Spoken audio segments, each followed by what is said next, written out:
ኪስ ከማትሞላ ጠጠር ግማሽ ሚሊዮን የሚሆኑ እስራኤልን ውሃ ያጠጣ አምላክ ተጠማሁ አለ። ደግሞ ዛሬ ጌታ ሆይ መስቀልህ የሙሽርነትህ አልጋህ ነው፣ በሱ ላይ ተሞሽረሃል ይላል።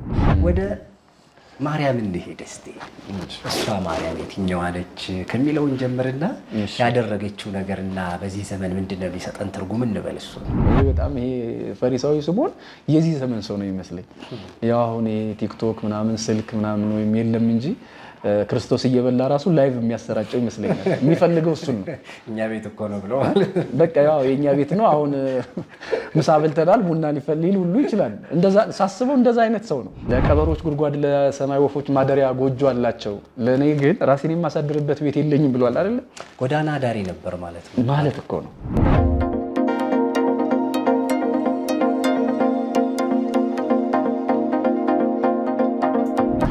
ሰላም ሰላም፣ እንዴት ናችሁ? የተወደዳችሁ ያለይታ ቤተሰቦች፣ ሰሞኑን እንግዲህ ስንል እንደነበረው ሰሞነ ሕማማት ነው እና በዚህ ሳምንት ሕማማቱን እያሰብን በሕማማቱ ውስጥ የተላለፉልን መልእክቶች ደግሞ ቆም ብለን እያሰብን ቢሆን የበለጠ ጉዳዩን ስናከብረው ጉዳዩን ስናየው ትርጉም ይሰጠናል ብለን እናስባለን።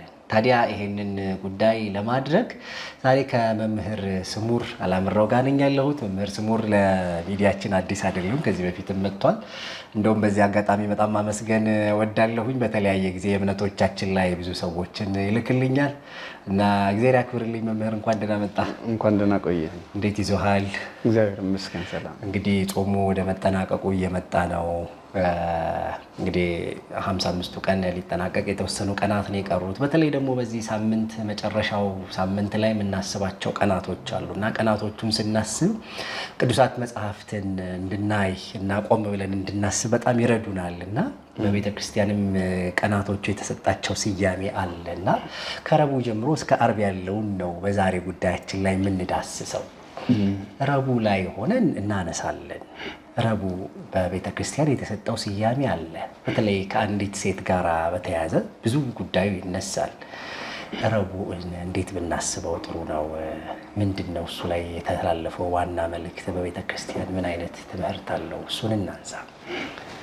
እሺ፣ መጀመሪያው ረቡዕ ላይ የሚታሰበው ትልቅ ነገር በቤተ ክርስቲያናችን ሁለት ዋና ዋና ነገሮች አሉ። የመጀመሪያው አይሁድ ከሰኞ ጀምረው እስከ ማክሰኞ ሲመክሩ አልተስማሙም ነበረ። እንዴት ይሰቀል እንዴት እናጥፋው የሚለው ክርስቶስን ማለት ነው። ስለዚህ ቁርጥ የሆነ ሐሳብ ያሰቡት የተስማሙትም በዕለተ ረቡዕ ነው። ስለዚህ ምክረ አይሁድ የአይሁድ ምክር የተፈጸመበት በሐሳብ ደረጃ ማለት ነው የተፈጸመበት ቀን ነው። አሁን ደግሞ ያልከው ሁለተኛው የእንባ ቀን ብለው ሰዎች የሚያስቡት ወይም ደግሞ እንደዚያ ነው የሚታሰበው። አንዲት ኃጢአተኛ ሴት መድኃኒታችን ኢየሱስ ክርስቶስን ሽቱ የቀባችበት አሁን ሐሙስ በኋላ ካነሳ ነው ክርስቶስ በውሃ የደቀ መዛሙርቱን እግር አጥቧል አይደለ? በውሃ ማጠብ ለኢየሱስ ክርስቶስ ይሄ ለአምላክ እጅግ በጣም ድንቅ ቢሆንም በውሃ ነው ያጠባቸው። ማጠቡ በራሱ ፍጡር የፈጣሪውን ምንድነው ፈጣሪ የፍጡሩን ጌታ የሎሌውን የባሪያውን እግር ማጠብ ይሄ ድንቅ ነገር ነው። ይሄ እንዳለ ሆኖ ግን እጥበቱ የተከናወነው በውሃ ነው። ይህች ሴት ደግሞ በእንባዋ ነው ያጠበችው። በእንባዋ እግሩን እያጠበች ሽቱ ቀባቸው። ማቴዎስ 26 ላይ ያለው ይሄ ነው። ስለዚህ የእንባ ቀን ተብሎ ይታሰብ። በእንባ የጌታችን ኢየሱስ ክርስቶስ እግር የታጠበበት ቀን በመሆኑ ማርያም እንተ ዕፍረት የተባለች ሴት ወይም ደግሞ ሌላ ሴት ማርያም እንተ ዕፍረት የምትባል የአልዓዛር እህት ስላለች እኔ ሰው ምናልባት እንዳይምታታ ማርያም ዘናይን ወይም ደግሞ ኃጥእት ማርያም የተባለ በሌላ መጽሐፍ ተገለጠችዋ ማርያም እግሩን ያጠበችበት ቀን ነው። ሁለት ዋና ዋና ነገሮች አሉ፣ ሌሎች ጥቃቅን ነገሮችም ይኖራሉ። መልካም። እንግዲህ እንደተባለው ረቡዕና ዓርብ የሚጾምበት ምክንያት አንደኛው በኢትዮጵያ ኦርቶዶክስ ተዋሕዶ ቤተክርስቲያን እሳቤው ጌታችን ኢየሱስ ክርስቶስን ለመያዝ የተመከረበትና ደግሞ የተሰቀለበት ተብሎ ነው የሚታሰበውና እርግጥም እንግዲህ በአስቆሮቱ ይሁዳ በኩል ጌታውን አሳልፎ የሰጠበትን እናያለን እና በጣም እሱ ትልቅ ነገር ነው። መቼስ የወዳጅ ነው የምንለው ይሁዳ አብሮ የነበረ በጣም እኔ እሱ ሁሌ ይገርመኛል ማለት አሳልፎ እንደሚሰጠው እያወቀ የሚመርጥ ጌታ የሚገርም ጌታ ነው አይደል? እውነት ነው። ድንቅ አምላክ ነው። እኛ ጠላታችንን ብናውቅ ቀድመን ብናጠፋ ቀድሞ የሚያውቀውን ጠላት እሱ ግን ኃጢያቱን ይቅር ብሎ ምክንያት አሳጥቶ ይሁዳ ማለት በማንኛውም በአሃት አብያተ ክርስቲያናት ሳይቀር በእኛም ትርጓሜ መጻሕፍት እንደሚታወቀው እናቱን ሚስት አድርጎ ያገባ አባቱን ሰልቦ የገደለ ነው። ይህንን ኃጢያት ይቅር ብሎ ከቅዱሳን ሐዋርያት እንዳንዱ አድርጎ ቆጥሮታል እና ሁሉን እንደሚያደርግ እያወቀ ግን ይሁዳን ምክንያት አሳጥቶታል። ለቸርነቱ ለፍቅሩ አንዳች ጥላቻ የለውም። ዮሐንስ እንደተናገረው በጥላቻ ይጎትተዋል በፍቅር ይከተላቸዋል እንዳለ። አሁን ብዙ ሰው የፍቅር ሰው ነው እያልን የምንገልጣቸው ሰዎች ይኖራሉ አይደለ?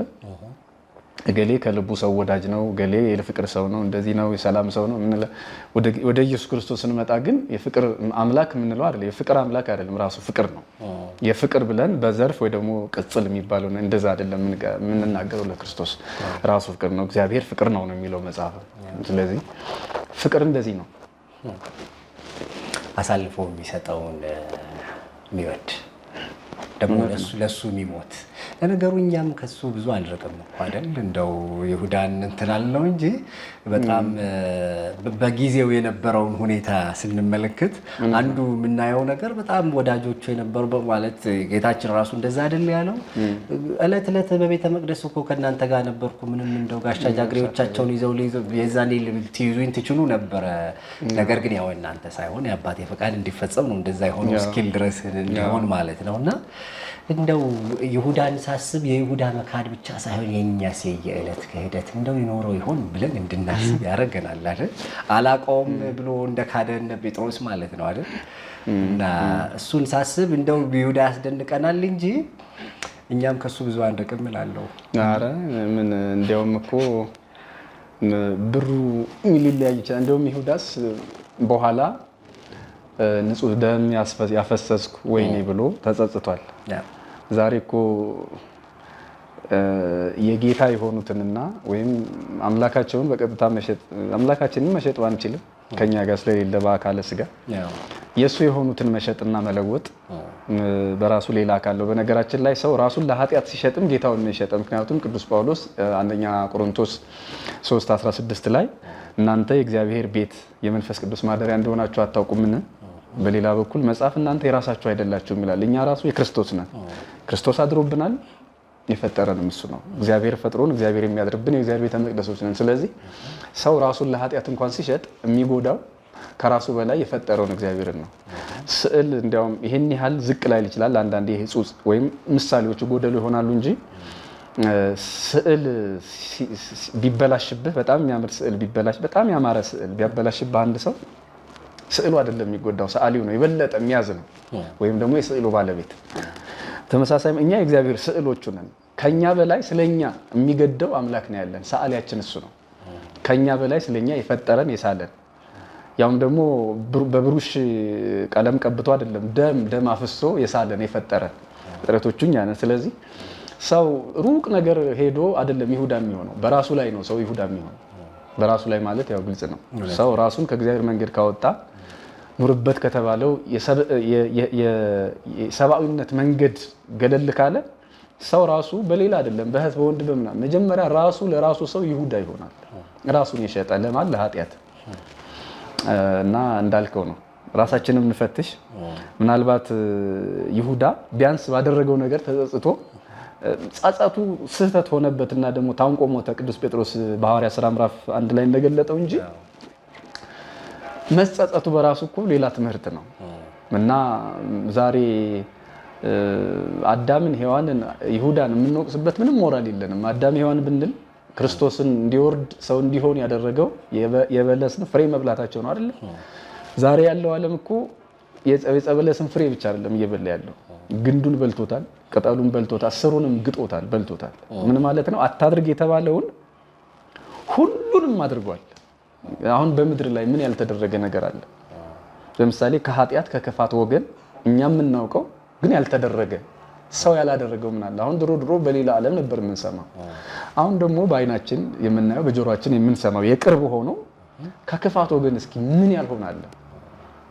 የጸበለሱ ፍሬ ማለት እኮ እሱ ነው። አየህ እነሱ አንድ የጸበለስ ፍሬ በልተው ነው ይሄ ሁሉ ነገር የሆነው ታሪክ የተቀየረው። ልጆቻቸው ግን በለሱን ፍሬውን ብቻ አይደለም ቅጠሉ፣ ግንዱ፣ ስሩ ሁሉ ተበልቷል። ይሄ ማለት ነው አታድርጉ የተባል ነው በሙሉ ምናልባትም ራሱ ሰይጣን ያላሰበውን ነገር እኛ አድርገናል። እና ይሁዳንም በተመለከተ ያው ነው።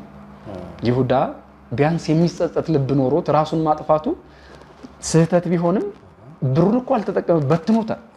ደግሞ ይችን ያደረገውም እንደውም በነገራችን ላይ እንደው ስለ ይሁዳ ሲነሳ በጣም የሚገርመኝ በአንድ ወቅት ሰው ወዳጁ ይሁዳ የሚል ጽሁፍ ነበርና አምና ምናልባት ያጋራው ጽሁፍ ነውና ሰው አንተና ማን ነው በርባን የሱ ቤተሰብ ምንድነው የአክስት ባል ነው በርባን ለይሁዳ። ስለዚህ ምንድነው ሂሳቡን የሰራው ይሁዳ እኔ 30 ብር እቀበላለሁ፣ ክርስቶስን አስይዛለሁ፣ ከዛ ደግሞ በክርስቶስ ምክንያት የአክስቴ ባል ይፈታል ነው። ስለዚህ ሰው ለማትረፍ ነው ደግሞ ክርስቶስን ብሎ አሰበ። እንግዲህ በወንጌል እሱ በታምራቱ ይድናል። ከዚህ በፊት ሙከራ ሲያደርጉ ሲያመልጣቸው አይቷል በአይኑ። ያለ ጊዜው ክርስቶስ አይሞትም። በጊዜው እስኪመጣ ድረስ በፈቃዱ እስኪሞት ድረስ እንያዘ ሲሉ ግን እንዳልቻሉ ሲሰወርባቸው እንደነበረ አይቷል። ስለዚህ እኔ አስይዘዋለሁ፣ እሱ በታምር ያመልጣል፣ እኔ ገንዘቤን ወስዳለሁ፣ ከዛ ደግሞ በርባንን አስፈታለሁ ብሎ እንግዲህ ያሰላው ጥቅም ብዙ ነው። እንዳሰበው አልሆነለትም። በየውህና አስቦት እንጂ ብሩንም አልተጠቀመበትም። ጸጸት እንዲህ አይነት ጸጸትም ሌላው የጥፋት ማስተማሪያ ነው። ሰው ከተጸጸተ በተገቢ መንገድ ነው መጸጸት ያለበት እንጂ ራስን ማጥፋት ጥቅም የለውም። ለማንኛውም ይሁዳ ክፋትም እየሰራ የተጸጸተ ነው አይደል? ለጸጸት እንኳን ስናነሳ የበለጠ ጥሩ የሚሆነው የጴጥሮስ ጸጸት ነው አይደል? ትክክለኛው ስለሆነ ነው። አሁን ሁለቱም ተጸጽተዋል። ጴጥሮስ ተጸጽቷል፣ ይሁዳም ተጸጽቷል። ግን የሚገርመው ሁለቱም በልብ ደረጃ ተመሳሳይ ናቸው። በልብ ማለት ክርስቶስን ጴጥሮስም አላውቀውም ሲል በአፉ እንጂ በልቡ አይደለም። መጽሐፍ ግን አፍን ልብ ጉራ ይመኑ አፍም ልብም አንድ ላይ ባንድ ይመኑ ነው የሚለው። አፍ ባንድ ራስ ሁለት ምላስ የለም። ጴጥሮስ ይችን ተሳስቷል። በልቡ ግን እሱም አምላኬ ነው ፈርቼ ነው እንጂ እያለ ነበር። ይሁዳም አሁን ክርስቶስን ሲሰቀል ሲሰቃይ ማየት እንደዚህ አይነት በደል ግፍ ሲፈጸምበት ማየት የይሁዳ ፈቃድ አለ ፍላጎትም አልነበረም። ነገር ግን እሱም የተሳዘው እሱ በታምራው ያመልጣል፣ እኔ ገንዘቤን ወስዳለሁ ነው። እና ጴጥሮስ ትክክለኛውን ጸጸት ተጸጸተ። በቃ ያን ያህል እኔ ሌሎቹ ቢበተኑ እኔ አልለይህም ሞትህን ሞታለሁ ስል እንዳልሰነበትኩ እንዴት በዚህ ቅጽበት ይሄን አደርጋለሁ የሚል ደግሞ ወዲያው ነው የተያዘውና ይሄ ከልቡ እንዲያለቅስ አድርጎታል። ከልብ ያለቀሰውን ለቅሶ ክርስቶስ አምላኩ ተቀብሎት ያው እንግዲህ የተሰጠውን ምንድነው የመንግስተ ሰማያት በር መክፈቻ እንደተሰጠ ቀጥሏል፣ እንደያዘ ቀጥሏል። ወይም አንተ አለት ነህ እንደተባለ አለት እንደሆነ ኮረት ሳይሆን ወይም ጠጠር ሳይሆን በአለትነቱ ቀጥሏል። ይሁዳን ያየን እንደሆነ ደግሞ ተጸጽቷል እንደ ጴጥሮስ፣ ግን ጸጸቱን የገለጠበት መንገድ ስህተት ነው። አየህ በክርስቶስ በኩል ያገኘው ሰይጣን ለብቻው ደግሞ አገኘው፣ መሰናክሉ በዛበት እና ጸጸትም መልክ አለው። በምን መልኩ እንጸጸት ነው እንጂ አሁን ሰው በድያለሁ ኃጢአት ሰርቻለሁ ብሎ የሚጸጸትበት መንገድ የይሁዳ ከሆነ ዛሬም ስህተት ነው። እና ይሁዳን የምናነሳው ክርስቶስን በመሸጡ 30 ብር በመለወጡ እንደዚህ ብቻ አይደለም። የተሳሳተ ጸጸትን በመጸጸቱ የተሳሳተ ጸጸት ለሚጸጸቱ በተለይ አሁን እንግዲህ ጋባ ለመሰለኝ አላቅም ብንሄድ ይሻለናል የሚለው የመጀመሪያው ባይ ይሁዳ ነው። በነገራችን ላይ በቃ ይሄ ያኮ ያሰቀልከው አረገል ሲሉት በመጸጸት ያኮ ያስያዝከው ተሰቀለ ሞተ እንደዚህ ሆነ ሲሉት ጸጸት አላስቀመጠውምና ብሄድ ይሻለኛል ያለው እሱ ይመስለኛል። በቃ ታንቆ ሞተ። እና ግን የሄደው የት ነው? የት ነው ይሻለኛል ማለት እኮ ወደ ተሻለ ስፍራ ለመሄድ አይደለ? ይሁዳ የሚሄደው ግን ወደ ሲኦል ነው፣ ወደ አጋንንት ነው፣ ወደ ዲያብሎስ ነው። ሰው እንዴት ራሱን ወደ ይሁዳዊ መንገድ እየወሰደ እንዴት ይሻለኛል ይላል? ምንድነው የተሻለ ነገር? እዚህ ምድር ላይ የሆነብን ነገር እኮ በስንት ጣሙ ነው የምንለው። እዛ ከሚሆንብን ይልቅ። ስለዚህ በምድር ላይ ያለ ጭስ አማሮን እሳት ያስደስተናል እንዴ? እዚህ ምድር ላይ ያሉ ፈተናዎች እኮ ከጭስ ያነሱ ናቸው። በነፍሳችን በኩል እግዚአብሔርን በማሳዘን የሚመጡ መከራዎች ደግሞ እሳት ናቸው። እና ሰው እንዴት በጭስ ተማሮ ወደ እሳቱ ይሄዳል? ከድጦ ወደ ማጡ ማለት እኮ ይሄ ነው። እና ለማንኛውም ይሁዳና ጴጥሮስ ተጸጽተዋል። ግን ይሁዳ የተሳሳተ ጸጸት ነው የተጸጸተው። ጴጥሮስ ደግሞ ተገቢውን ጸጸት በመጸጸት ከዶሮ በመማር በነገራችን ላይ ክርስቶስ አምላካችን እንግዲህ በትርጓሜያችን የሐዋርያት ሥራ ምዕራፍ 2 ላይ ባለው በተለይ ምዕራፍ 1 ማለት ነው የታነቀባት ዛፍ ሳይቀር ነስህ ከመሁ ከጴጥሮስ እንደ ወንድምህ እንደ ጴጥሮስ ንስሐ ግባ ብላው ነበር። መቼም ይሄንን ስንል ይሄ በትርጓሜ ያለ ስለሆነ እንዴት ዛፍ ይናገራል እንዳይኑ የቢታንያ ድንጋይ ሆሳና ባሪያም ብሎ ከዘመረ ወይም የበለዓም አህያ መናገር የማትችል በስነ ፍጥረት ሕግ የማትናገር አህያ አንደበት አውጥታ ከተናገረች መልአክ ካየች ዛፍ ተናገረ ብንል መቼም ሊደንቅ አይችልም። እና ዛፉ ነስህ ከመሁ ከጴጥሮስ እንደ ጴጥሮስ ንስሐ ግባ ብሎታል። አልሰማም። ምን አስማተኛ አጽ ነው እያለ ጭራሽ የተሰጠውን እድል ሁሉ አልተጠቀመም። እና ይሁዳም ቢጸጸት ኖሮ ክርስቶስን ከማሰቀሉ በላይ ራሱን ማጥፋቱ የበለጠ ጥፋት ሆነበት እንጂ መዳን ይችል ነበር። በነገራችን ላይ ይሁዳ ብቻ ነው ሞኝ መሳሪያ ሆኖ የቀረው እንጂ ይሁዳ ገንዘብ ወዶ ለገንዘብ ብሎ ጌታውን እንዲሸጥ ያስማሙት ሐና ቀያፋ ብትላቸው ሊቃነ ካህናቱ በኋላ ዘመን ንስሐ ገብተዋል። መጽሐፍ ቅዱስ ላይ ጅምር ታሪክ ነው ያለው። ሙሉ ታሪኩን ብታይ በድርሳኖቻችን በታሪክ መጻሕፍቶቻችን ብታይ ሁሉም ወደ ጌታችን ወደ ኢየሱስ ክርስቶስ መቃብር እየሄዱ አልቅሰው ንስሐ ገብተዋል። ሐና ቀያፋ ሳይቀሩ እነ እለእስክንድሮስ ሳይቀሩ ዋና ነገር መሰሪዎቹ ማለት ነው። ልክ እንደ ጲላጦስ አሁን በቤተ ክርስቲያን እንደ ቅዱስ ነው የሚታወቀው። ምክንያቱም በኋላ የተደረገውን ተአምር በሙሉ ካየ በኋላ መጀመሪያ ሚስቱ በህልም ነግራው ነበር አይደለ? በወንጌል የተጻፈው ያ መቋጫው አልታወቀም። ምን ሆነ መጨረሻው ጲላጦስ የሚለው እና የጲላጦስ መጨረሻ የለንጊኖስ መጨረሻ በታሪክ መጻሕፍቶቻችን በጣም ያማረ ነው የሆነ። መጨረሻውን ያላሳመረ ይሁዳ ብቻ ነው ጸጸቱን አበላሽቶ። እሱን ማሰብ ሁሉ ጊዜም ጥሩ ነው። መቼስ በተለያየ አይነት ስህተት ውስጥ ብንሆንም ግን ያው እግዚአብሔር እጁ ላይ የተዘረጋም አይደል? በተመለስን ጊዜ ደስ የሚለው አምላክ ነው ያለው አይደል? ቅዱሳት መጽሐፍት እሱን ነው የሚነግሩንና ግን ጸጸቶቻችን መቼስ ከሱ የሚያርቁን ጸጸቶች ጤነኛ ጸጸቶች አይደሉም። ይልቁንስ ጸጸቶቻችን ወደ ነፍሳችን ጌታ ወደ ሆነው ቅድም ወደ ሰራን ስንል አልነበረ? ወደ እሱ የሚመልሱን ሆነው ሲገኙ የበለጠ ውጤታማ ይሆናል። ምክንያቱም ከሱ ወዴት ይኬዳል? አሁን እኮ ተጸጽቶ ወደ ሌላ መሄድ ጉዳዩን አያስተካክል፣ ስህተት በስህተት አይታረምምና እዛ ይልቅ ግን ወደ ዋናው ምክንያቱም እሱ የበደሉትን ይቅር እንደሚል ማለት ለኛ ማለት ለሚተፉበት ለሚገሉት ይቅር በላቸው የሚል ነው አይደል? በቅዱሳት መጽሐፍት የሚነግሩ። ስለዚህ እሱን ማሰብ በጣም ጥሩ ነው። ወደ ማርያም እንሄድ እስቲ። እሷ ማርያም የትኛዋ ነች ከሚለውን ጀምርና ያደረገችው ነገርና በዚህ ዘመን ምንድነው የሚሰጠን ትርጉም እንበል እሱ። ይቺ ማርያም እንግዲህ ታሪኳ የሚጀምረው የዕለተ ረቡዕ ማርያም ማለት ነው። በመጀመሪያ ከዚህ በፊት መናገር የሚያስፈልገኝ በጌታችን ኢየሱስ ክርስቶስ 3 ጊዜ ሽቱ ተቀብቷል። የመጀመሪያው ሽቱ የሉቃስ ወንጌል ምዕራፍ 7 ቁጥር 36 ጀምሮ ያለው ታሪክ ነው። ሁለተኛው ሽቱ በዮሐንስ ወንጌል ምዕራፍ 12 ላይ ያለው ነው፣ የአልዓዛር እህት የቀባችው። ሶስተኛውና የመጨረሻው አሁን የጠየቀኝ በዕለተ ረቡዕ ማቴዎስ ወንጌል ምዕራፍ 26 ላይ ያለው ሽቱ ነው። 3 ጊዜ ሲቀባ ከሁለት ሴቶች ነው። ከሁለት ሴቶች የመጀመሪያዋ ያቺ ሉቃስ 7:36 ላይ ያለችዋ ሴት ናት። አገሯ ናይን ይባላል። ሁለተኛ የቀባችው የአልዓዛር እህት ማርያም ናት። ሶስተኛ የቀባችው ደግሞ ያቺ በመጀመሪያ ሉቃስ 7 ላይ የቀባችው ናት። መቼ ቀባችው? እንደውም ባነብልህ ደስ ይለኛል።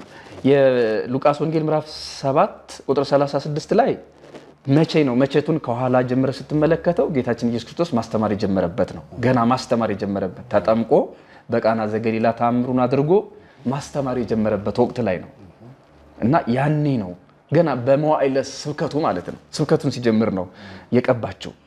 የቀባችበት ቤት አጋጣሚ ሆኖ እንግዲህ ብዙ ሰዎች የሚሳሳቱት ምንድነው ስምዖን ይባላል። ስምዖን ፈሪሳዊ ነው የሚለው ሉቃስ።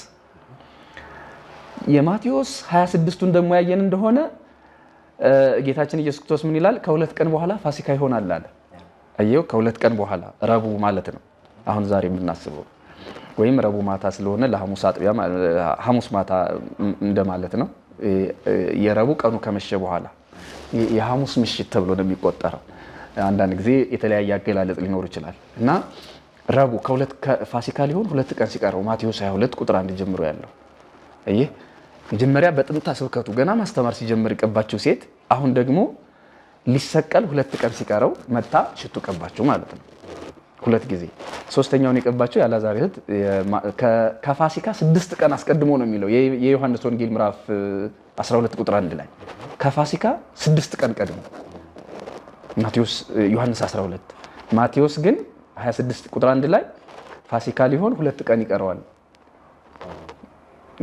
አሁንም ለመጠቅለል ማቴዎስ ሉቃስ 7:36 ላይ ገና በጥንተ ስብከቱ ተቀብቷል ማለት ነው ስለዚህ ይቺ አሁን በዕለተ ረቡዕ የቀባችው ሴት ማንናት ያለ እንደሆነ ይቺ ሴት በዝሙት ወይም ደግሞ ገላዋን በመሸጥ የምትተዳደር ሴተኛ ዳሪ ናት ይቅርታ ለቃሉ ሴተኛ ዳሪ የሚባል እንደዚያ ናት እቺም እግዚአብሔር ኃጢአተኛን አይጸየፍም ኃጢአትን ነው እና ይቺ ሴት ስለ ኢየሱስ ክርስቶስ የሰማችው የዮሐንስ ወንጌል ምዕራፍ 4 ላይ ያለችው ሴት ውሃ ልትቀዳ በቀትር ሄደችው ሴት እሷ በትርጓሜ ወንጌል ብርፍሴንያ ትባላለች ብርፍሴንያ የተባለች ሴት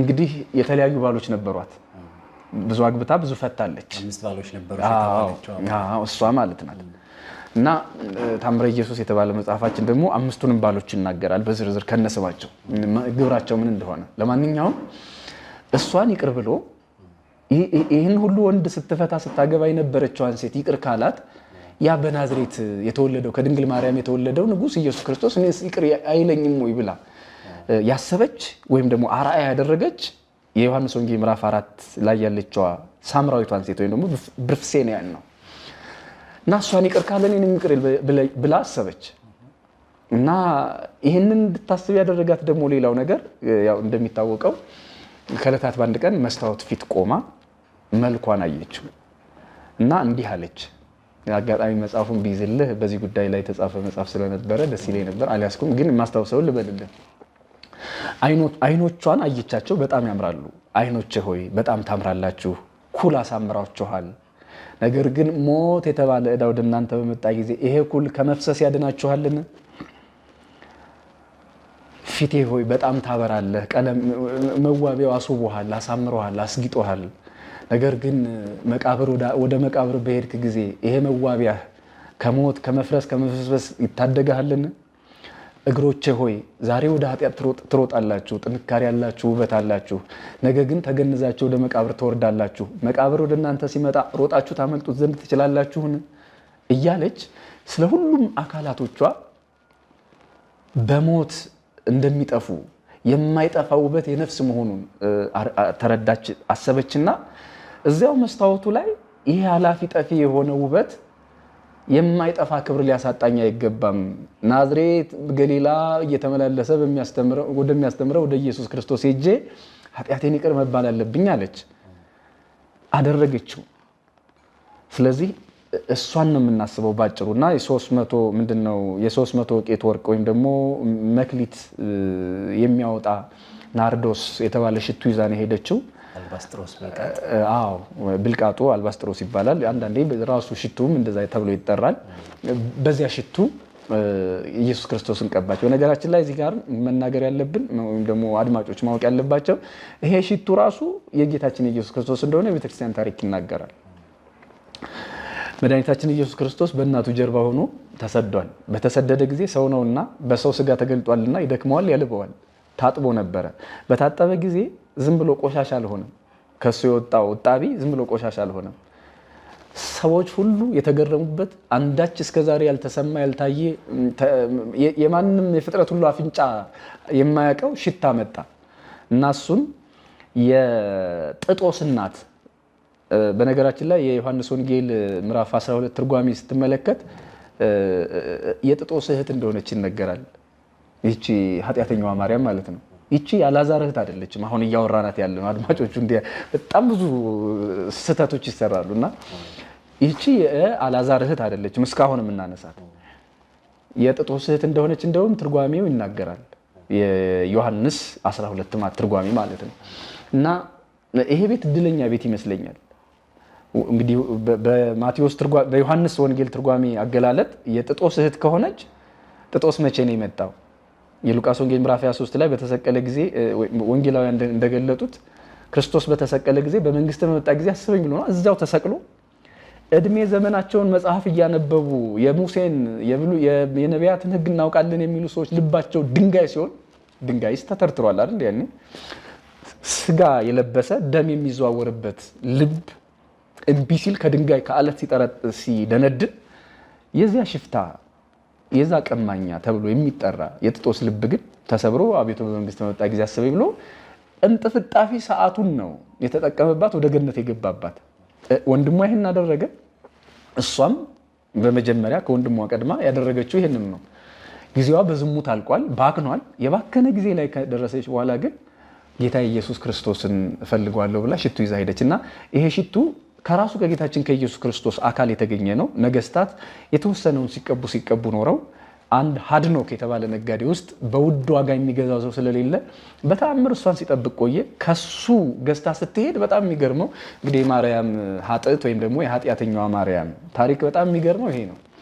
ራሷን አሸንፋ ወደ ክርስቶስ ጉዞ ስትጀምር ደግሞ ሌላ መሰናክል መጣ። ወደ እውነተኛው ጌታ እንዳትቀርብ ደግሞ ሰይጣን የራሱ ወጥመድ አስቀመጠ። ምን የሚል ፈተና ገጠማት? ከሁለት አካል ፈተና ገጥሟታል። አንደኛ በሰው የተመሰለ ሰይጣን መንገድ ላይ ያገኛት ድሮ የምታውቃቸው በዝሙት ብዙ ገንዘብ የሚሰጧት ወንዶች መካከል አንዱ መስሎ ነው የታያት እና ወዴት ትሄጃለሽ ሲላት ዝም ብላው ሄደች ሳትመልስለት። አውቄብሻለሁ ከኔ የተሻለ ባለ ሀብት መጥቶ ነው አላት። ዝም አለችው። አይደለም ከኔ የተሻለ መልከ መልካም መጥቶ ነው ይላታል። ዝም ብላው ሄደች።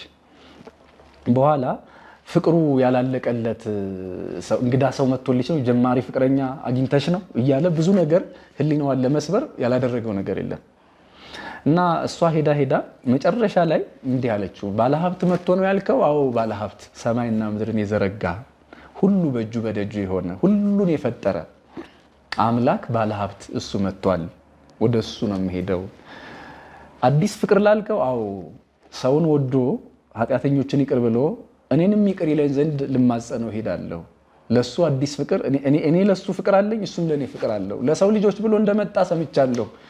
አዲስ ፍቅር ይዞ አዲስ ሰማያዊ ፍቅር ይዞ ለሰው ልጆች ኖሯቸው ማያውቅ አዲስ ፍቅር ለማንም የሌለው ይሄን ፍቅር ይዞ መጥቷል። ስለዚህ ይህንን ጌታ ላገኘው ሄዳለሁ። መልከ መልካም ነው ላልከው? አዎ መልከ መልካም ነው። ነብዩ ዳዊት እንግዲህ አሁን መንፈስ ቅዱስ እየቀረባት አይደለ? መናገርም ትጀምራለች። መንፈስ ቅዱስ እንኳንስ አንዲትን ሴት ይቅርና አህያ ያናግራል።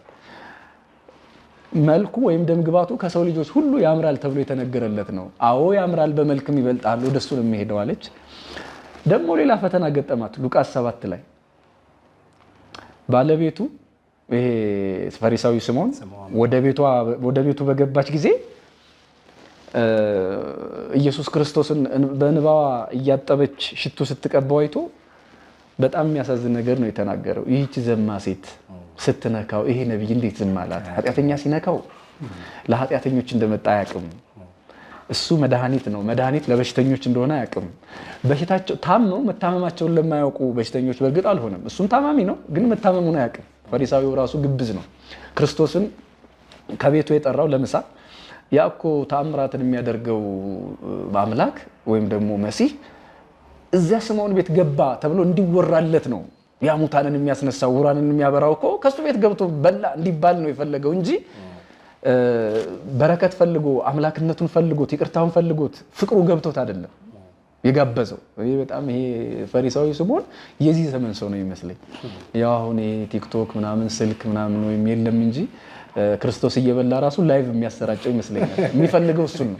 እኛ ቤት እኮ ነው ብሎ በቃ ያው የኛ ቤት ነው አሁን ምሳ በልተናል ቡና ሊፈልል ሁሉ ይችላል። እንደዛ ሳስበው እንደዛ አይነት ሰው ነው የገባው። ሰው ማን እንደሆነ አያውቅም፣ ግን ተአምራት ስለሚያደርግና ሰው ስለሚወደው በህዝቡ ዘንድ በጥቂት ሊቃነ ካህናት የሚጠላ ደግሞ በተአምራቱ የሚወደድ እሱ ከዛ ቤት ገብቶ በላ እንዲባል ብቻ ነው የፈለገ እና በሌላ አነጋገር ስምዖን ማለት ቤቱን ለአምላኩ ለኢየሱስ ክርስቶስ ከፍቷል፣ ልቡን ቆልፏል።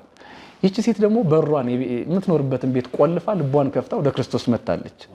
አሁን እንግዲህ ቤቱን ከከፈተና ልቡን ከከፈተ የትኛው ነው ብልጫ ያለው ያለ እንደሆነ መቼም ግልጽ ነው። ልቧን ከፍታ ክርስቶስን ልትቀበል ወይም ደግሞ ክርስቶስን በውስጧ ልታነግስ የመጣች ኃጢአቷ ይቅር ተብሎ ምህረት አግኝታ ልትኖር የፈለገች ነፍስ አለች። እዚህ ደግሞ ክርስቶስን በቅርብ አግኝቶ ክርስቶስ ቤቱ ድረስ መጥቶለት በክርስቶስ ያልተጠቀመ ክርስቶስ ማን እንደሆነ ያላወቀ አለ። ከሩቅ መታ እሷ ምህረት አግኝታ ኃጢአት ተሰረይ ስትባል በቤቱ የጠራውን አጠገቡ የተቀመጠውን አምላክ ሳያውቀው ጭራሽ ተገስጾ ሄደ ስምዖን ፈሪሳዊ። እና ይቺ ሴት እዚያ ብዙ መሰናክል ነጋዴው ፈትኗታል፣ በሰው የተመሰለ ሰይጣን ፈትኗታል። አሁን ደግሞ ራሱ ጫማ ሰፊው ስምዖን ያጋንንት ማደሪያ ሆኖ ፈትኗታል። ይህን ሁሉ ፈተና አልፋ ነው ጌታችን ኢየሱስ ክርስቶስን ለማግኘት የበቃችው። እግዚአብሔር የኃጢአተኞች አምላክ ነው። በቃ ዋና መልእክት ይሄ ነው። የኃጢአተኞችን የሚጸየፍ አምላክ አይደለም። ኃጢአትን ይጸየፋል፣ ኃጢአተኞችን አይጸየፍም። ክህደትን ይጸየፋል። ከሃዲያን የነበሩ ሰዎች ምን ታቢሉ እግዚአብሔር በምህረት እጁ ነው የሚቀበለው። እንደምናውቀው በጣም በተለየ ሁኔታ ፍቅሩ የተገለጠበት እንዲያውም ከጠፋ በኋላ የበለጠ የሰው ፍቅር እንደሚጨምር ያየንበት መቼም ደግመን እንበድል አንልም እንጂ ሉቃስ 15 ሉቃስ 15 የጠፋው በግ፣ የጠፋው ጌጥ፣ የጠፋው ልጅ ካልጠፋው ልጅ የበለጠ ክብር ነው አይደል የተደረገለት። የጠፉ ሰዎች ሲመለሱ የሰማይ መላእክት ይደሰታሉ። ስለዚህ የጠፉ ሰዎች ቢመለሱ እግዚአብሔር ሰፊ ይጃል። እኔም ይገርመኛል እውነት ለመናገር መቼስ አሁን እቺን ሴት ስናነሳ በዚህ በጣም እንግዲህ በሰውኛ እንጂ እንደው ለእግዚአብሔር ኃጢአት አንዱ ከፍ አንዱ ዝቅ ይላል ማለት አይደለም። ግን እንደው ስናስብ በጣም ኃጢአተኝነት ጥግ አንዱ ስናስብ የምናስበው የኃጢአት አይነት አንዱ በቃ በዚህ አይነት የህይወት ዘይቤ ውስጥ ያሉትን ሰዎች ነው የምናስበው። እንግዲህ ይሄ የሚሰጠን ትምህርት አለ አይደል? መቼስ የትኛውም ይሁን የኃጢአታችን ግዝፈት ነገር ግን ወደ ጌታችን ለመሄድ የሚከለክለን አይሆን። እንደው ሰዎችም እንደ ማለት እንደነ ስምዖን አይነት ያነሳናቸው ሰዎችም ቢኖሩ ግን ጌታችን የመጣው ለእንደኛ አይነት ሰው ነው አይደል? ማለት ጤነኞች ባለመድኃኒት አያስፈልጋቸውም እንደተባለው ማለት ነውና በእርግጥ ለእኛን የመጣል ለኃጢአተኞች ነው ብሎ አስቦ ወደሱ መመለስ በጣም ትልቅ ነገር እንደሆነ አንስተናል። በጣም ግሩም ሀሳብ ነው። እንግዲህ ከረቡዕ ቀጥሎ ያለው ቀን ሐሙስ ነው። ሐሙስ የሚነሳበት ብዙ ነገር አለ። አንዱ በትልቁ የምናነሳው የጌታችን ትህትና ነው። አምላክ የሰውን እግር አጠበ ሲባል ራሱ እስቲ ምንድን ያላችሁ እስቲ ድጋሚ ነገሩን የሚያስብል ነው። ምናልባት እንደው ደጋግመን ስላነበብነው አቀለለው እንዳይሆን እንጂ ጌታ ማለት ፈጣሪ የፈጠረውን ከዛ አጠበ እግር ማለት ነው ማለት እና ግሩም ነገር ነው ይሄ። ሌላስ ምን እውነት ነው። ግን ሁለት ነገር በንጽጽር ስናይ ደግሞ የበለጠ ይደንቀናል። ቆሻሻ እግር ላይ ያለ ቆሻሻ ነው። ከኃጢአትና ከአፈር ከሚመጣ ከጭቃ ከሚመጣ ከአቧራ ከሚመጣ ቆሻሻ እና ከኃጢአት ቆሻሻ ከበደል ከርኩሰት ቆሻሻ የቱ ይበልጣል ብለን ብናነጻጽር ጀምር እርግጠኛ ነኝ ይሄ የኃጢአቱ ይገዝፍብናል። እንግዲህ ክርስቶስ አምላካችን ሁለት ጊዜ አጥቦናል። የመጀመሪያው ሐሙስ እንደተባለው የስጋን ቆሻሻ አንዳንድ የቤተክርስቲያን ሊቃውንት ደግሞ የጥምቀት ምሳሌ ያደርጉታል። ይሁን ዞሮ ግን ይሄ እግር ላይ እግር ሲታጠብ ማየታችን እሱ ከስጋ አንፃር የሚታይ ነገር ነው። ግን ደግሞ በውሃ ብቻ አይደለም ክርስቶስ ያጠበን። የዮሐንስ ራእይ ምዕራፍ 1 ቁጥር 5 ጀምሮ ባለው ቃል ውስጥ ወእቱ ዘአፍቀረክሙ መነሻው ተመልከት፣ የማጠው ምክንያት የወደዳችሁ እሱ ነው ይልና ወሐጸበክሙ ማጣዊክሙ በደሙ ከኃጢአታችሁም በደሙ ያጠባችሁ እሱ ነው ይላል። በደም የታጠብነን ግን እግራችንን አይደለም ነፍሳችንንም ስጋችንንም በደሙ ፈሳሽነት አጥቦናል። ስለዚህ በደም ያጠበን ክርስቶስ በውሃ ቢያጥበን ብዙ ድንቅ አይደለም። ፍቅሩን የሚያሳይበት ትህትናውን የሚገልጥበት ከውሃ በላይ በደም ያጠበን አምላክ ነው። ነብዩ ኢሳይያስ እንዲህ አይነቱን ፍቅር ሲገልጠው እነሆ እናት የወለደችውን ትረሳ ይሆናል። አዎ ትረሳለች።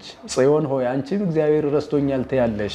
እናት የወለደችውን ልትረሳ ትችላለች፣ እኔ ግን አልረሳሽም ይልና ወናሁ በእዴ የሳረርኩ መሰረተኪ እነሆ መሰረትሽን በእጅ ሰራው አለ ወይም ደግሞ በአንዳንድ የመጽሐፍ ቅዱስ አማርኛው መጽሐፍ ቅዱስ በእጅ መዳፍ ቀርጨሻለሁ ይላል። ይሄ ጥልቅ ምስጢር አለው። በእጅ መዳፍ ክርስቶስ በችንካር ሲቸነከር መቼም እጆቹ ዝም ብለው አይደለም የተቸነከሩት፣ ምክንያት አላቸው፣ ምስጢር አላቸው። አይሁድ ስለፈለጉ ብቻ ይሆን አይደለም፣ ክርስቶስ ስለፈለገ ጭምር የሆነ ነው። ስለዚህ ያ የክርስቶስ ደም ጎኑን ሲወጋ እጁን ሲቸነከር የፈሰሰው ደም እኛን የሚያጥብ ነበረ። ስለዚህ ውሃ ቀድቶ የሰዎችን እግር አጠበ። ትልቅ ትህትና ነው። ቅድም መግቢያችን ላይ እንዳልከው አንተም እኛም እንዳነሳ ነው ማለት ነው። ትልቅ ትህትና ነው። ከዚህ ቀደም አንድ ከንቲባ የአዲስ አበባን የትራንስፖርት ሁኔታ ለማየት ፈልገው በአዲስ አበባ በባሱ ገብተው ሄዱና በጣም ዜና ሆነ። በኋላ እንትኑን ሳየው ባሱን በደንብ አትኩሬ ሳየው እርግጠኛ ነኝ ሰው የለም፣ ጠባቂዎችና ምናምን ያሉ ይመስለኛል። እንግዲህ ያለፉት ከንቲባ ታከለ ኡማ ያለፉት ማለት አሁን ካሉት በፊት የነበሩት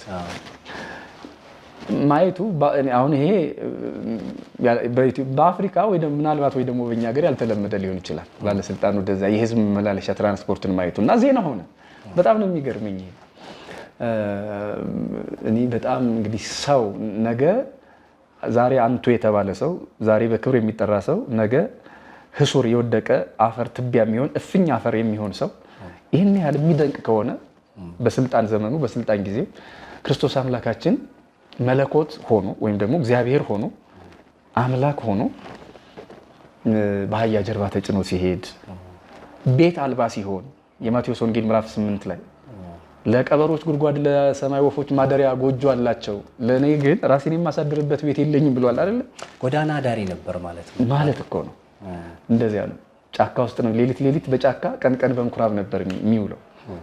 ይሄስ በእርግጥ ቤት የሚያስፈልገው ለኛ ባህሪ ነው። ለኛ ባህሪ ማለት እኛ ቤት ከሌለን ይከፋናል። ጎዳና ማደር ወይም ደግሞ ጫካ ውስጥ መኖር የድህነት ምሳሌ ነው። ክርስቶስ ግን ሁሉ የሱ ነው። ስለዚህ መጀመሪያም ለዓለሙ ራሱ ዓለም ነው፣ ለቤቱ ራሱ ቤት ነው እና በነብዩ ኢሳይያስ እንዳለው ምን ቤት ትሰሩልኛላችሁ ብሏል። ለክርስቶስ ምንም ቤት የለውም። ግን ደግሞ እንደ ሰው ሲታሰብ በለበሰው ስጋ ትንሽ ጎጆ እንኳን የለውም። በጠባብ ደረትና ባጭር ቁመት መጣን ላይ በሱ በተገለጠበት መንገድ ቤት ያስፈልገው ነበር። ለሱ የለው፣ ለእናቱ ለድንግል ማርያም የላትም እንጂ አንድ መምህር ሲሉ ሰምቻለሁ። በዚህ ዘመን የአንድ ባለስልጣን እናት ብትሆን ወይም ደግሞ የአንድ ሰው እናት ብትሆን ድንግል ማርያም 5 እንጀራ 2 ዓሣ እያበዛ የሚመግብ 5000 ህፃናት ምንድነው 5000 ህዝብ ያው ህፃናትና ሴት ሳይቆጠር መመገብ የሚችል ከሆነ እንዴ ያው ኢምፖርት ኤክስፖርት ላይ ነው የምትሰራው አይደል? እንጀራውን ምኑን ያ5 እያበዛ 2 እያበዛ 5000 ህዝብ ከመገብ ድንቅ ነገር እኮ ነው። የእሱ እናት ሆና ግን ምግብም አታተርባለች፣ ውሃም አታተጠምታለች። እሱም ተጠማሁ ብሏል አይደል? እንግዲህ እስራኤልን 40 ዘመን ኪስ ከማትሞላ ጠጠር ግማሽ ሚሊዮን የሚሆኑ እስራኤልን ውሃ ያጠጣ አምላክ ተጠማሁ አለ ደግሞ ዛሬ። ይሄ ምኑን ያሳያል? ፍቅሩን፣ ትህትናውን። ሁለቱም የማይነጣጠሉ ነገሮች ናቸውና የሐዋርያትን እግር ሲያጥብ ከስጋቸው እግር ወይም ከእግራቸው ላይ የሚወጣው ቆሻሻ ብቻ አይደለም የሚታየው። በነፍስ በስጋ የቆሸሸውን ማንነት ከውሃ በላይ በደሙ ፈሳሽነት ያጠበን። የዮሐንስ ወንጌል ምዕራፍ 19 ላይ ቁጥር 1 ጀምሮም ያለው ይሄ ነው። ከጎኑ ውሃና ደም ፈሰሰ ይላል አይደል? በኦርቶዶክስ ቤተክርስቲያን አስተምሮ ደሙን ጠጥተን የዘላለም ሕይወት እናገኛለን፣ ውሃውን ደግሞ እንጠመቅበትና የዘላለም ሕይወት እናገኛለንና እኛን አይደለም ምድርንም አጥቧታል በደሙ። ቅዱስ ያሬድ ይባላል የኢትዮጵያ ኦርቶዶክስ ተዋሕዶ ቤተክርስቲያን ታላቁ ዘማሪ። እሱ ወምድርኒ ተገብር ፋሲካ ተሐጺባ በደመ ክርስቶስ፣ ምድርም በክርስቶስ ደም ታጥባ ፋሲካን ሐሴት ታደርጋለች አለ እና ትልቁ ትህትናና ፍቅር የተገለጠበት ነው። በተለይ ደግሞ የይሁዳን እግር ማጠብ በጣም ትልቅ ነገር ነው። የሚሸጠው ነገር ሌሊት ወደ አይሁድ ቀን ወደ እሱ እየተመላለሰ ነገር የሚሰራው ነገር ይሄንን ማጠብ ትልቅ ትዕግስት፣ ትልቅ ፍቅር ነው እና ይሄን ትህትና ይሄን ፍቅር ነው እንግዲህ በነገራችን ላይ በኦርቶዶክስ ተዋሕዶ ቤተክርስቲያን ክርስቶስ አይኖቼ የሚላቸው ካህናቱ ወይ ካሉ ሊቃነ ጳጳሳቱ ፓትርያርኩ ይሄን ያደርጉታል። በክርስቶስ አምሳል ከታች ያሉትን የህዝቡን እግር ሳይቀር ያጥባሉ። ስለዚህ ይሄ ፍቅር ይሄ ትህትና ነው ለዓለም መወረስ የነበረበት። ነገር ግን እንዳልኩት ምድራውያን ሰዎች የሆነ ነገር ሲያደርጉ ዜና ይሆናሉ። ሰማያዊው አምላክ በስጋ ተገልጦ የፍጥረቱን እግር አጠበ፣ ያውም ደግሞ የሚሰቅለውን የይሁዳን ጭምር። ይሄ ነው ትልቁ ለዓለም ዜና መሆን የነበረበት። ይሄ ፍቅር፣ ይሄ ትህትና ማለት ነው። አሁን ከዚህ ባሻገር አሁን ባለው ሁኔታ እንደው አንድ የዓለም መሪ ወይ እንደው ከዚህ በጣም ስማቸው ከገነኑት የአሜሪካ ወይ ደግሞ የሩሲያ መሪ የወታደሮቹን እግር ሲያጥብ ቢታይ ዓለም አውርቶ ይበቃዋል እንዴ? ወይ ደግሞ የአሜሪካ መሪ እንደው የሆነ ነገር ሲያረግ ቢታይ ዓለም አውርቶ ዜና አድርጎ አይበቃውም። ግን እነዚህ ሁሉ የሚሞቱ ፍጥረታት ናቸው። የሚሻሩ ስልጣን የሚፈነገል ወንበር ያላቸው ሰዎች ናቸው። ዘላለማዊ ስልጣን የላቸው። ዘላለማዊ ስልጣን ያለው ፈጥሮ የሚገዛ መድኃኔዓለም ክርስቶስ የደቀ መዛሙርቱን እግር የይሁዳን ጨምሮ ሲያጥቡ ጠላታቸውን ውደዱ በተግባር የታየ እሱ ላይ ነው እና የሚያደርጉትን አያውቁምና ይቅር በላቸው በቃል አይደለም፣ መጀመሪያም በተግባር አሳይቶናል። ይሁዳን ራሱ የሚመለከት ቃል ስለሆነ ማለት ነው ቃሉ። ይሁዳም የሚያደርገውን አያውቅም። ስለዚህ ይሄ ፍቅር፣ ይሄ ትህትና ከቃል በላይ ነው። ይሄን ትህትናና ፍቅር ነው ዛሬ እያሰብን ያለ ነው። በጣም የሚገርም ነው። መቼስ ስለዚህ ዘመን እንዳለው የሚሰጠን ትምህርት ቀላል አይደለም። መቼስ የጌታችን የኢየሱስ ክርስቶስ ትህትናን ስናስብ በተለይ የእምነት መምህራን አካባቢ ላይ አንዱ በደንብ መነገር አለበት ብዬ የማስበው እውነት እንደው ጌታችን ኢየሱስ ክርስቶስን በጣም ማግኘት የፈለገ ሰው እንደው ሕዝብ ካልበዛበት በስተቀር ያገኘው ነበር አይደል? ማለት ሕዝብ ካልበዛበት ማለት እንደው ተጨናንቆ ሰው በዝቶበት ምናምን ማለትና የአሁኖቹ የእምነት መምህራን እውነት እናገኛቸዋለን ወይ ብለን እንድንጠይቅ ያደርገናል አይደል? ጌታችን ኢየሱስ ክርስቶስ በሕዝቡ መካከል ነበር አይደል የሚኖረው? የሕዝቡን ጥያቄ መልስ ነበር፣ እውነተኛውን መንገድ ያሳያቸው ነበርና ይሄ ይመስለኛል አይደል ሚና የእምነት አባቶች ሚና ማለት ስሙ ምናምን ለግብሩ የተሰጠ ስም ነው እንጂ ከምእመኑ ለመራቅ የተሰጠ ስም አይደል? እንግዲህ ጌታችን እሱን ያሳየን እውነት ነው እና ስማችን ከብዶን በጣም ምእመኑ ጋራ ምንርቅ ከሆነ ጤነኛ አይደለም እሱ እና ማለት ምክንያቱም እረኞች አድርጎ አይደል ለሕዝቡ መጋቢያን አድርጎ ሲያስቀምጥ እንግዲህ የሕዝቡን ሮሮም እንድንሰማ የእግዚአብሔር የሆነውን መንገድ እንድናሳይ ነው አይደል ዓላማው። ስለዚህ ትህትናን ከጌታ መማር በጣም እኔ የዋህ በልቤም ትሁት ነኝ ከኔ ተማሩም ብሏል አይደል እሱ። ስለዚህ ከሱ እንድንማር እንግዲህ የተፈለገው ነገር እሱ ነው። በአንድ ቀን እግር አጥበን ከዛ ሌላ ቀን ከሌላው መራቅ ማለት የአንድ ቀን ተግባር አይደለም አይደል? እሱ ይደረጋል አንዳንድ ጊዜ አንድ ቀን የሆነች ግርግር ተፈጠርና ከዛ ሌላ ጊዜስ አሉ ወይ እንደው የእግዚአብሔርን መንገድ እያሳዩን ነው ወይ ምናምን ብለን ማሰብ አለብንና ይመስለኛል አይደል? በትክክል እውነት ነው። መጽሐፈ መነኮሳት የሚባል መጽሐፍ አለና ትህትናን ሲገልጥ ትህትናሰ ምድር ይእቲ እንተ ይተወድቅ፣ ትህትና ማለት የማትወድቅ ምድር ናት አለ። ሰው የሆነ ነገር ላይ ቢሆን ሊወድቅ ይችላል። ከወንበርም ካልጋም ከምንም ከአውሮፕላንም ይወደቃል አይደል? ከምንም መሬት ላይ ያለ ሰው ግን አዎ መሬት ላይ ሊወድቅ ይችላል። ግን መሬት ራሷ ትወድቃለች? እግዚአብሔር እስከ ጽኝ ብሎ እስካቆያት ድረስ ትቆያለች።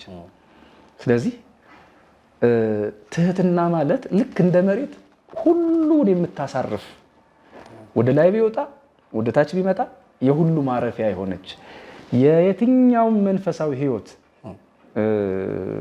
ማረፊያ ትህትና ነው። ትህትና የሌለበት የትኛውም አገልግሎት ደግሞ ከንቱ ነው። የማቴዎስ ወንጌል ምዕራፍ 4 ላይ ዲያብሎስ ክርስቶስን ከፈተነባቸው አንደኛው ፈተና ትዕቢት ነበር አይደለ?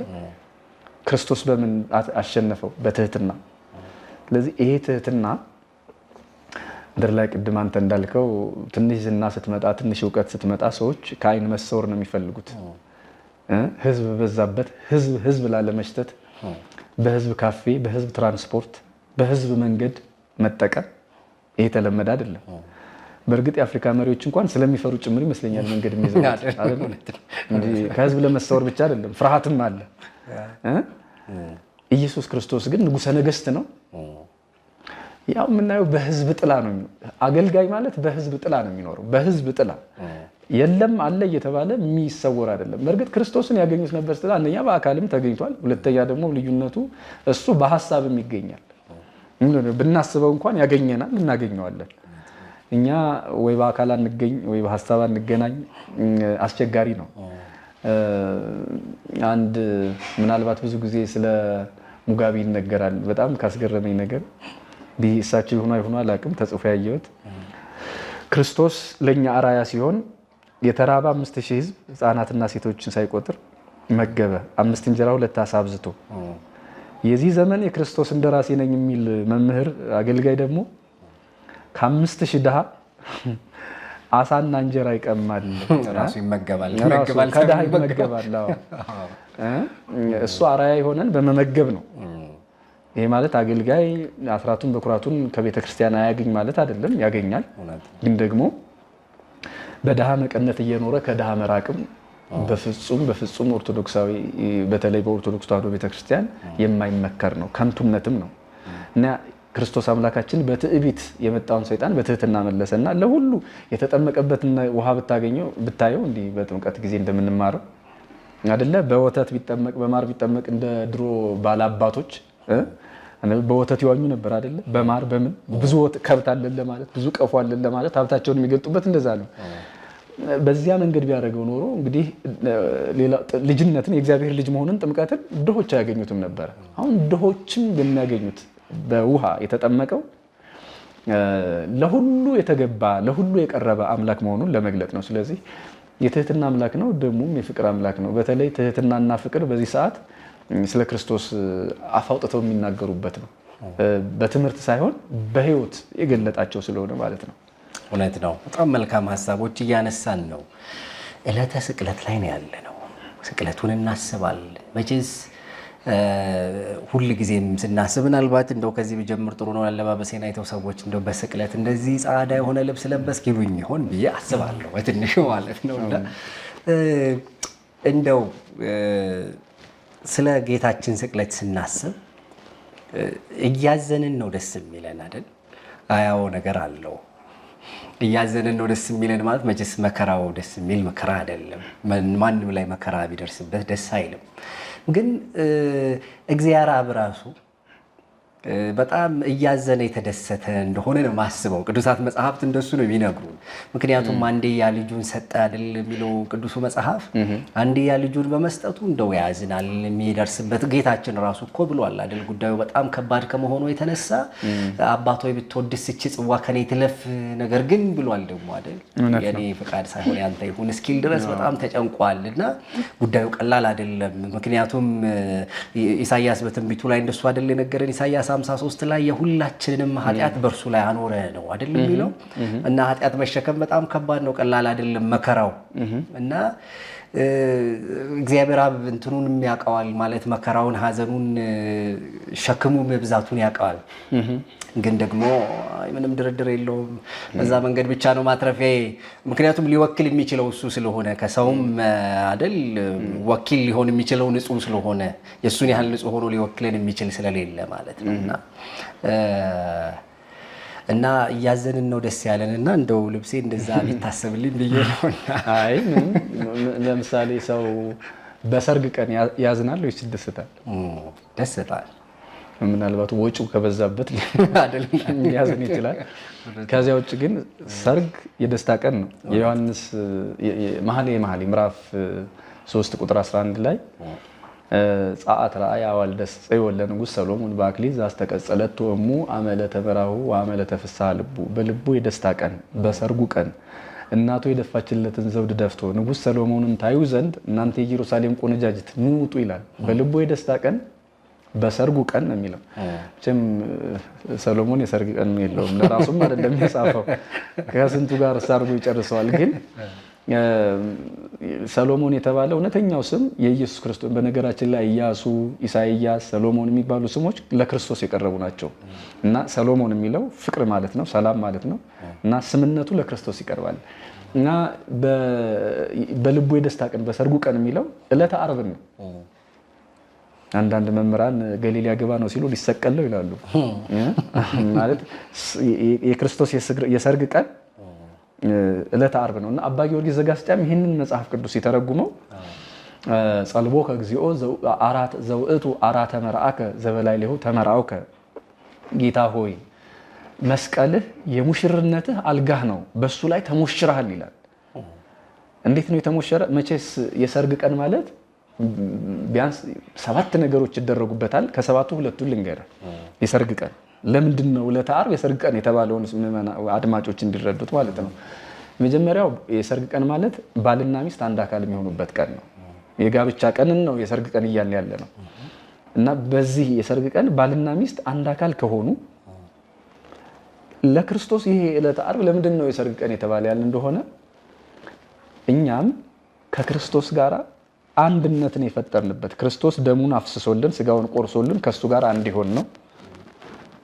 ነፍስና ስጋችን በቁራኝነት በኃጢአት በመርገመ ኃጢአት ተለያይተው ሲኖሩ አንድ ይሆኑት ሰውና እግዚአብሔር ሰውና መላእክት አንድ ይሆኑት በክርስቶስ መስቀል ነው። ስለዚህ አንድ አካል ሆነናል። ከክርስቶስ ጀምሮ ከራሳችን ስጋና ነፍስ ከመላእክት ከእግዚአብሔር ጋር አንድ ሆነናል። ሁለተኛ በሰርግ ቀን ድግስ አለ አይደል? ይሄን ደግሞ ባስልዮስ ያብራራዋል።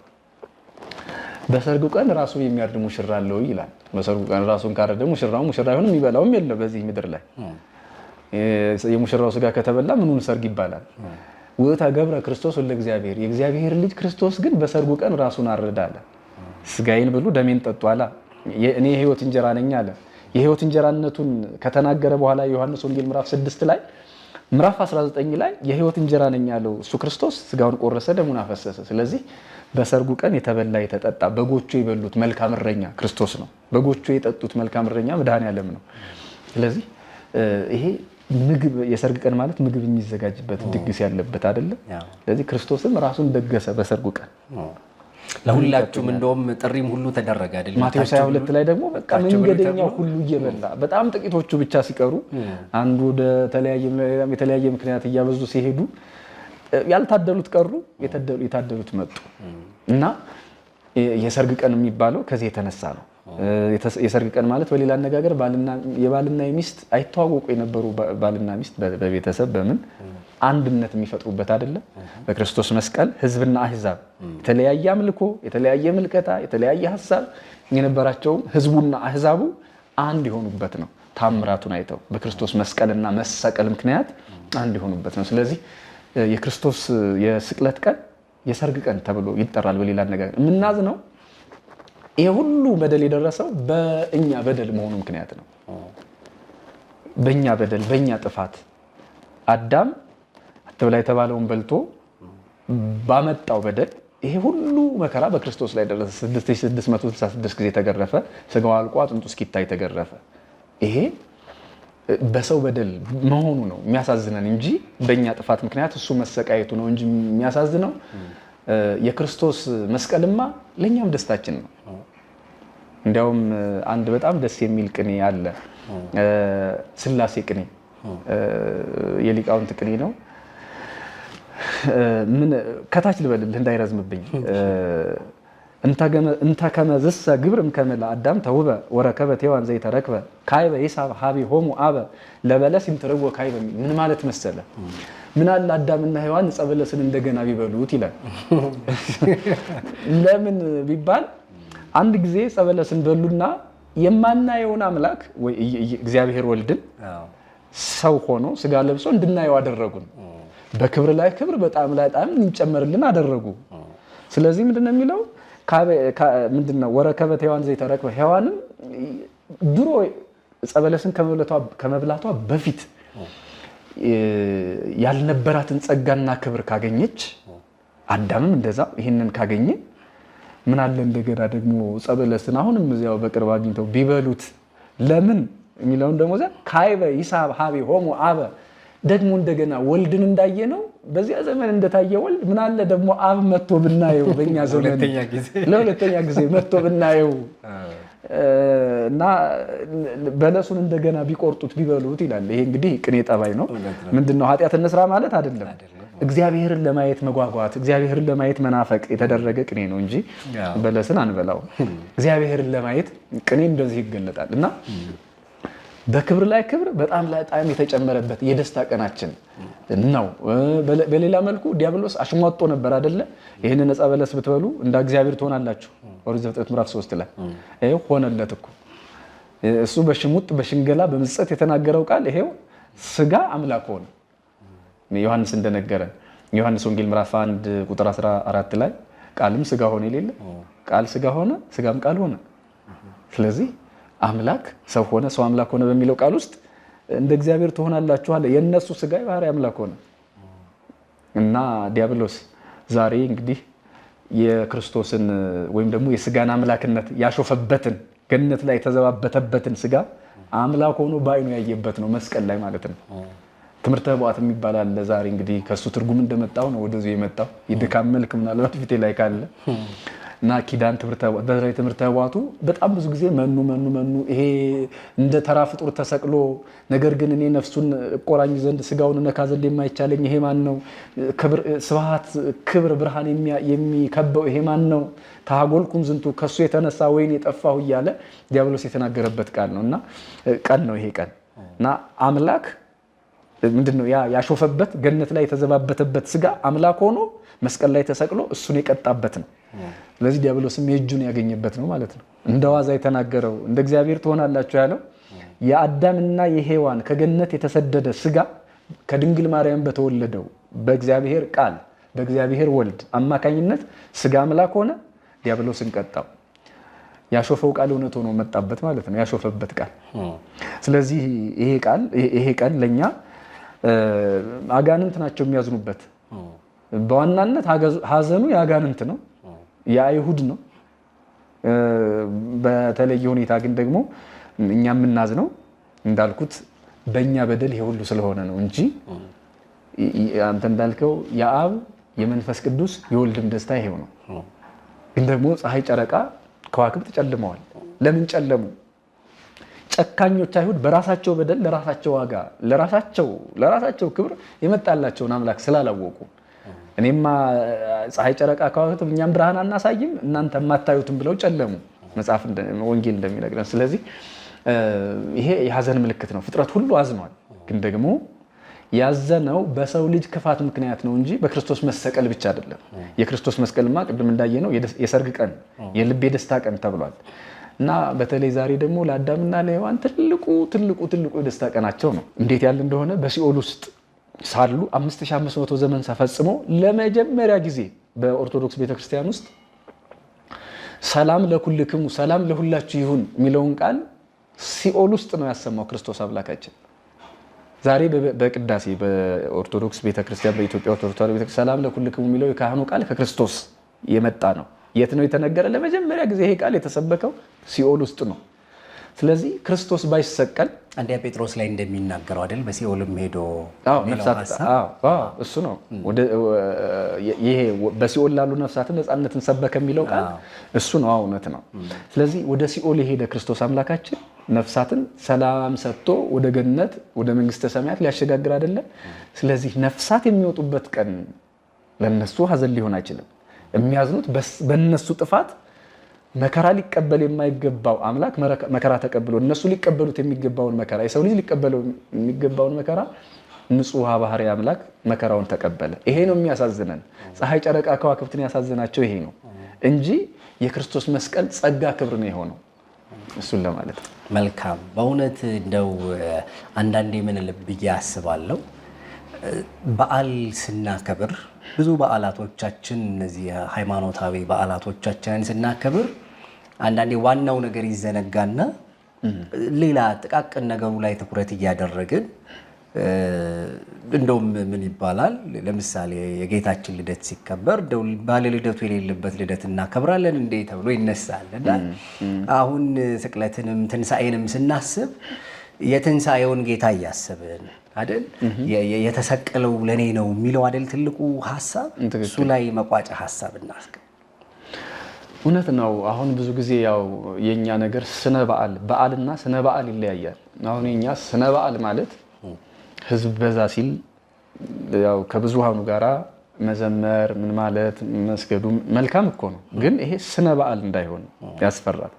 ስነ በዓል ማለት ይሄ ትርኢቱ ነው። ይሄ በቃ ለትዝታ ብለን የምናደርገው ነገር አይደለም። አሁን ደግሞ አይቼ ምናልባት ይሄ እንግዲህ ማህበራዊ ሚዲያው የሚያመጣው ነገር የለም። እንግዲህ ሰዎች እየሰገዱ ይቀርጻሉ እና በቃ ኮሜንት ይመልሳሉ። ምን ማለት እንደሆነ በጣም ግራ የገባው ነገር ነው። ይሄ ማለት እንግዲህ ስነ በዓል ማለት ይሄ ነው። በዓል ማለት በተመስጦ ህሊና ነው። ልባችሁን ዝጉ ተብለን ስልክ መዝጋት እና በዚህ በበዓላቶቻችን ላይ ለምሳሌ አጽምሙ አይዛኒክሙ ጆሮአችሁን አይናችሁን ዝጉ ነው የሚባለው። አሁን ግን እንኳን አይንና ጆሮ ይቅርና ስልክ ላይቭ ስርጭት ላይ ሆኖ ሰው እንዴት ለጸሎት ራሱን ያዘጋጃል? በጣም ከባድ ነው። ለማንኛውም በዓልና ስነ በዓል የምንለው ስነ በዓል ማለት ይሄ እንግዲህ ግርግሩ ነው። እሱን ትተን በዓል እንድናከብር ካስፈለገ ይሄ በዓል ለምንድን ነው የምናከብረው? ምን ስለሆነ ምን ስለተፈጸመ ብለን ይህንን መጠየቅ፣ ማወቅ፣ መረዳት ከዚያም ደግሞ እኛ ለዚያ በዓል እንደሚገባ ሆነን ብርጭቆ ለውሃ ልብስም ለገላ ንጹህ እንደሚሆነው ሁሉ ወይም ገላ ለልብስ ንጹህ እንደሚሆነው እኛም ለዚያ በዓል ራሳችንን ንጹህ ማድረግ ነው ያለብን እንጂ እንዲሁ ዝም ብሎ ዛሬ እንትን ነበር እንደውም ከስቅለቱና ከዚህ ይሻላል ይሄ ሰሙነ ሕማማቱ። ሰውን በጣም የሚያጠፋው ምንድነው ካልክ በዚህ በኦርቶዶክስ ተዋሕዶ ቤተክርስቲያን ውስጥ ፋሲካ ማለት 50 ቀን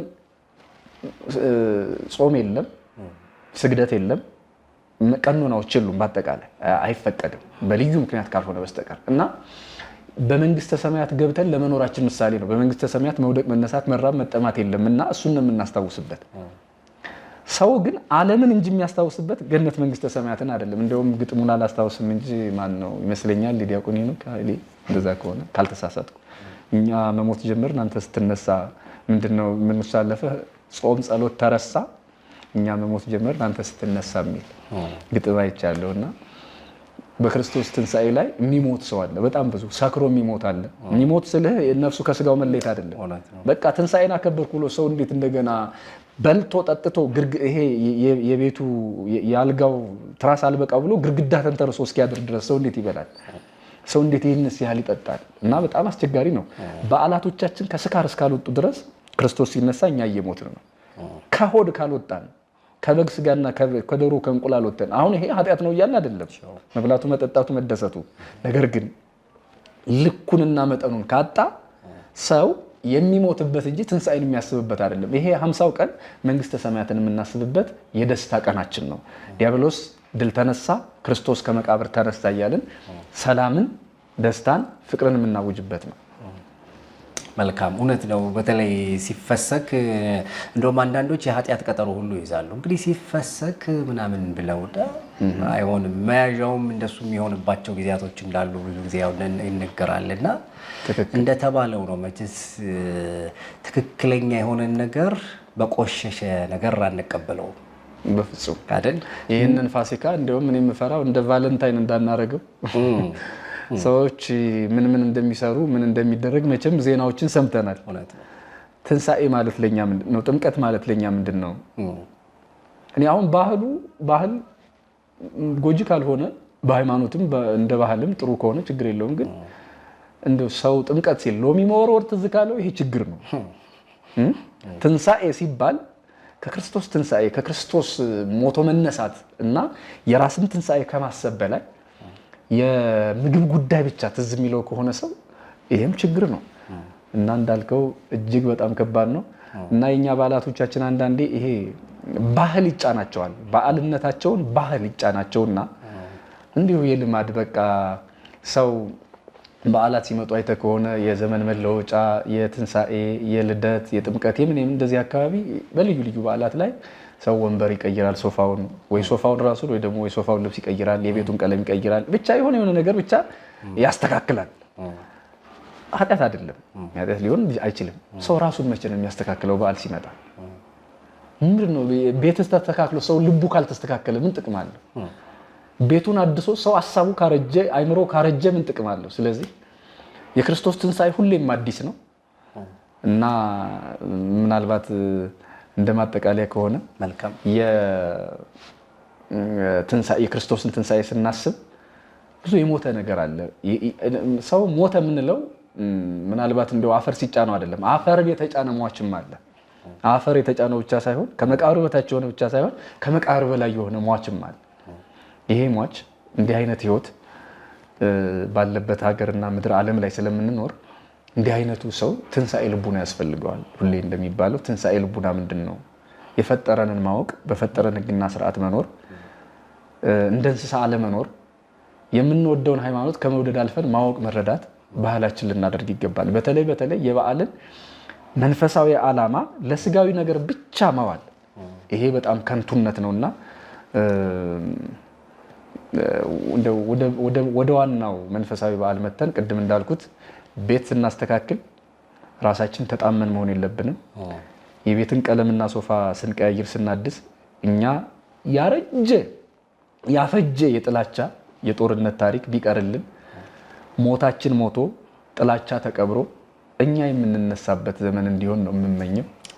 በጣም አመሰግናለሁ መምህር ስሙር። እንግዲህ እንደተነጋገርነው በእውነት የቤት ቀለም ስንቀይር የሶፋ ጨርቅ ሶፋ ስንቀይር ነገር ግን እሱ መልካም መሆኑ ሳይዘነጋ እሺ ለድገመው የቤት ቀለም ሶፋ ጨርቅ ስንቀይር ነገር ግን ባልተለወጠ ልብ ከሆነ ልክ አይደለም ተባብለናል።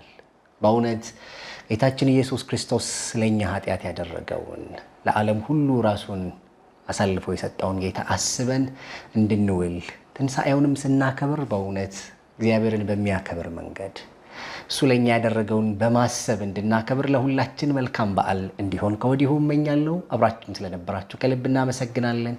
ሰላም።